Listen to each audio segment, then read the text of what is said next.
सभी संगत को जय माता की। आज आप लोगों के लिए विषय मैं ले आई हूँ कि बहुत सारे बच्चों के ये सवाल हैं जो पूजा पाठ करते हैं, भक्ति करते हैं, जिनके ऊपर सवारी आती है।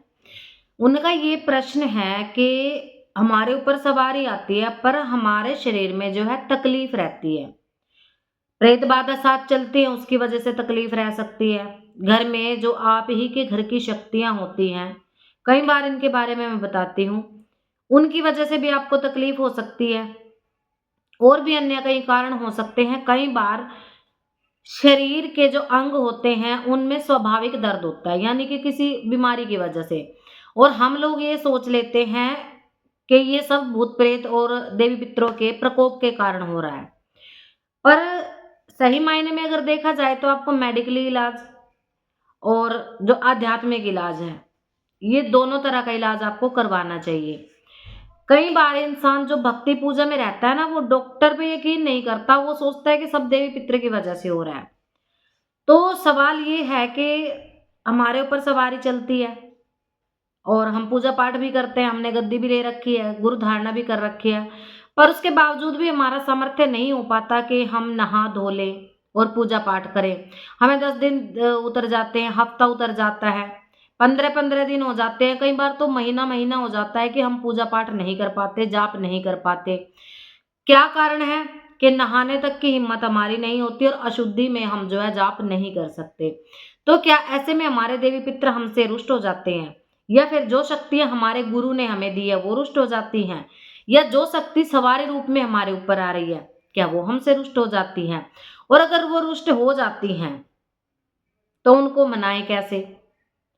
और वो रुष्ट ना हो, हम पूजा पाठ भी नहीं कर पा रहे और वो रुष्ट ना हो, उसके लिए हम क्या करें? सभी विषयों पे चर्चा आज इस वीडियो में करेंगे, तो वीडियो में अंत तक बने रहें।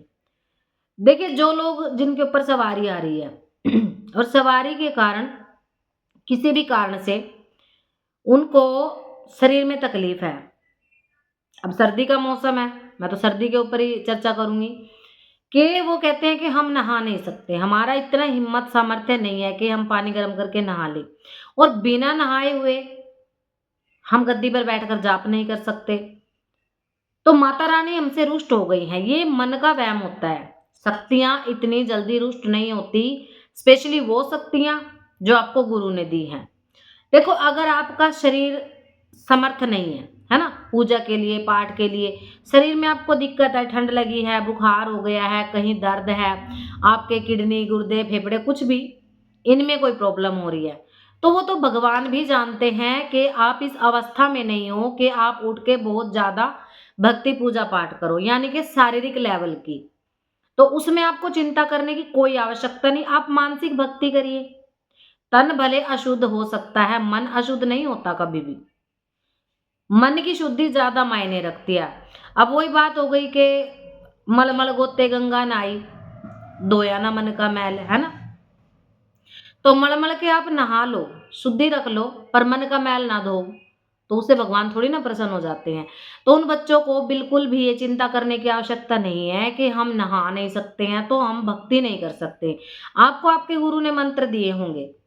आप हाथ मुंह तो धो ही सकते हो, हाथ मुंह धोइए, जोत जलाने की भी कोई आवश्यकता नहीं। अब टेंशन ये हो जाती है कि हमारा मन नहीं मानता कि हम बीमारी में हैं, बिस्तर में हैं, और हम ऐसे शुद्धि की अवस्था में जोत लगा दें, घर में कोई अन्य सदस्य भी नहीं है जो हमारी जो है मदद कर सकता है। तो इस चीज में आपको क्या करना है? मानसिक जाप करें। आप जिस बिस्तर पर बैठे हैं, लेटे हैं, आपका लेटने का, बैठने का सामर्थ्य नहीं है, आप लेटे-लेटे जाप करिए। मानसिक जाप, मन से जाप। स्मरण करिए अपने गुरु का, स्मरण करिए अपने इष्ट का, और जिस देवी-देवता का आप मंत्र करते हैं, मन ही मन आप संकल्प लेंगे और मन ही मन आप जाप करेंगे। देखना, आपकी शक्ति कभी रुष्ट नहीं होंगी, कभी भी नहीं होंगी। कर्म कांड से ज़्यादा आप श्रद्धा में विश्वास रखो, श्रद्धा से किया गया कर्म हमेशा फलित होता है। शरीर तो नश्वर है, सब जानते हैं, अशुद्ध है, गंदा है, मन की शुद्धि मायने रखते हैं। तो मन शुद्ध रख के जब भी आप पूजा पाठ करोगे, आपके देवी देवता कभी भी रुष्ट नहीं होंगे।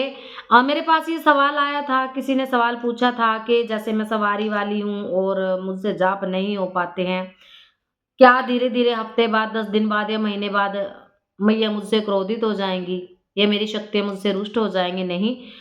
अगर आप ज़्यादा समय ले लेते हो, देखो आपके गुरु ने आपको आदेश कर दिए हैं कि आप मानसिक जाप कर सकते हो, आपको नहाने की कोई आवश्यकता नहीं है। हाथ-मुँह धोइए, नहीं धो सकते हैं, कोई बात नहीं। हाथ-मुँह धो कर के आप जाप कर सकते हैं। भोग कैसे लगाएँ? अब कहते हैं कि मन नहीं मानता कि हम जाप कर रहे हैं और भगवती को भोग नहीं लगा रहे हैं। तो देखो आप किसी भी अवस्था में हो, घर में खाना तो बनता है। आप उस खाने में से गाय को रोटी दे सकते हो अपने देवी-देवता का नाम लेकर के, स्मरण करके। आप अंगारी पे, अग्नि पे, जोत पे भोग नहीं दे पा रहे हो, जोत नहीं लगा पा रहे हो, तो खाना तो आप खा ही रहे हो। अशुद्धि की अवस्था मतलब नहा धो नहीं रहे हो, ठंड लगी है, किसी वजह से बुखार हो गया है, नहाने में सामर्थ्य नहीं है या फिर शरीर साथ नहीं दे रहा है, खाना तो आप खाते हो, रोटी तो घर में बनी रही है। तो रोटी पे थोड़ा मीठा रख के आप गऊ को दे सकते हो, कुत्ते को दे सकते हो, उनका नाम लेकर के।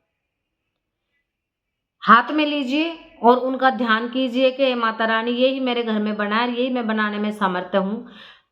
खुद खाने से पहले मैं आपको ये समर्पित करता हूँ, करती हूँ, इसके भोग को स्वीकार करो और उसको गाय को या कुत्ते को खिला दो। आपकी शक्तियाँ कभी रुष्ट नहीं होती, ये केवल मन की शंका है या फिर भक्ति से भागने का तरीका है। क्योंकि आप लोग खुद करना ही नहीं चाहते हो और शक्तियों के ऊपर सारा ढकोसला, सारा ढीमडड़ी आप उनके ऊपर फोड़ देते हो। ऐसा नहीं होता। तो जिसने भी आपके मन में ये चीज़ डाली है ना कि सवारी वाले व्यक्ति अगर पूजा पाठ छोड़ दे तो उसकी शक्तियाँ उससे रुष्ट हो जाती हैं, छोड़ के चली जाती हैं, कभी वापस नहीं आती, क्रोधित हो जाती हैं, तो ये बहुत गलत बात है। ऐसा कुछ भी नहीं होता। शक्ति शक्ति है, अगर आप मन से उनसे जुड़े हो ना, मानसिक जाप कर रहे हो, तो शक्तियाँ आपको कुछ भी नहीं कहती। कोई रुष्ट नहीं होती, सारा खेल मन का है। भक्ति मन से होती है, मंत्र ही मन है, मन ही मंत्र है। मानसिक जाप करो, जाप भी नहीं कर सकते हो 7 बार, 11 बार, 21 बार तो कर ही सकते हो, अगर माला नहीं उठा सकते कोई बात नहीं, उँगलियों पे गिनो। लेटे-लेटे भी आप गिन सकते हो। तब देखना आपकी पूजा-पाठ नहीं छूटेगी केवल उन दिनों में जब आप असमर्थ हो। अगर आप समर्थ हो ना, आप स्वस्थ हो बिल्कुल और वैसे ही आपका मन नहीं करता, ये आलस्य है भई आपका, तो इसका आप ठीकरा देवी-देवता पर मत फोड़िए, अपने गुरु पर मत फोड़िए। आप खुद को देखिए कि आप खुद आलसी हो गए हो। आपका खुद का मन भक्ति में नहीं है। समर्थहीन व्यक्ति 10 दिन, 15 दिन, महीना हो सकता है, इससे ज़्यादा नहीं। तो ये मन के व्यायाम निकालो और इन मन के व्यायाम से दूर होकर के भक्ति पूजा पाठ करो। छोटी सी बात है, भोग कैसे लगाना है, जाप कैसे करना है। जोत नहीं भी लगती है, कोई बात नहीं। मन में जोत जलाओ, मन की जोत से स्मरण करो। पर ये उन लोगों के लिए है जो समर्थहीन है, सबके लिए नहीं है कि सब बस जोत लगाना छोड़ दो, आज मुझे आलस आ रहा है, आज मैं नहीं नहाऊँ। आलस्य नहीं चलेगा भई। जिसको भक्ति करनी है, शक्ति पानी, आलस्य त्याग करना पड़ेगा। विद्या चाहने वाले को आलस्य का त्याग करना पड़ेगा। बहाने नहीं चलेंगे। ये सिर्फ़ उन लोगों के लिए वीडियो है जो समर्थहीन है, जिनके मेरे पास प्रश्न आए हैं, जिन्होंने प्रश्न पूछे हैं कि ऐसा नहीं है कि हम वास्तव में बीमार हैं और क्या हमारी शक्तियाँ हमसे रुष्ट हो जाएँगी? तो ये थी जानकारी। छोटी-छोटी जानकारी लेके आपके पास आते रहेंगे। सभी को जय माता की। माता रानी सभी का कल्याण करे।